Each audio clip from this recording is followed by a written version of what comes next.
ইতালিতে দিন দিন বাড়ছে বিদেশি নাগরিকদের সংখ্যা। সর্বশেষ কারিতাস মিগ্রান্তেস ফাউন্ডেশনের 34তম অভিবাসন প্রতিবেদনে উঠে এসেছে চমকপ্রদ সব তথ্য। প্রতিবেদনে বলা হয়েছে, ইতালির মোট জনসংখ্যার 9.2% বিদেশি, সংখ্যায় প্রায় 54 লাখ মানুষ। দেশটির কর্মশক্তির 10.5% এখন বিদেশিদের হাতে। শিক্ষাক্ষেত্রেও একই চিত্র, মোট শিক্ষার্থীর 11.5% বিদেশি।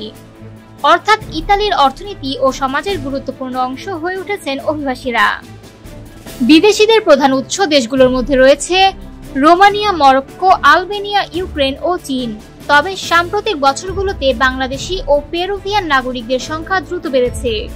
মাত্র 2 বছরে ইতালিতে বাংলাদেশিদের উপস্থিতি উল্লেখযোগ্যভাবে বৃদ্ধি পেয়েছে।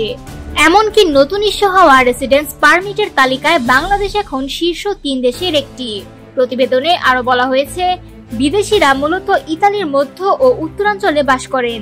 তবে অনিয়মিত অভিবাসীদের দেখা মেলে দেশের প্রায় সব অঞ্চলে। তাদের আবাসন পরিস্থিতি অনিশ্চিত, অনেকেরই জীবন চলছে নানা সীমাবদ্ধতার মধ্যে।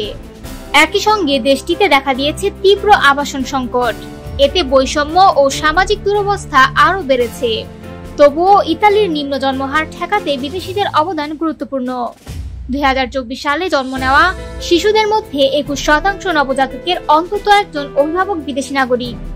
এ বছরই রেকর্ড 2,17,000-এর বেশি মানুষ ইতালির নাগরিকত্ব পেয়েছে।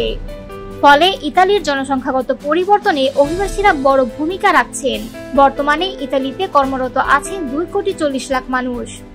এর মধ্যে বিদেশি কর্মী প্রায় 25 লাখ। গত বছর বিদেশিদের জন্য নতুন চাকরির চুক্তি বেড়েছে 5.8%। বিশেষ করে উত্তরাঞ্চলে বিদেশিদের অংশগ্রহণ সবচেয়ে বেশি, 21%-এরও বেশি।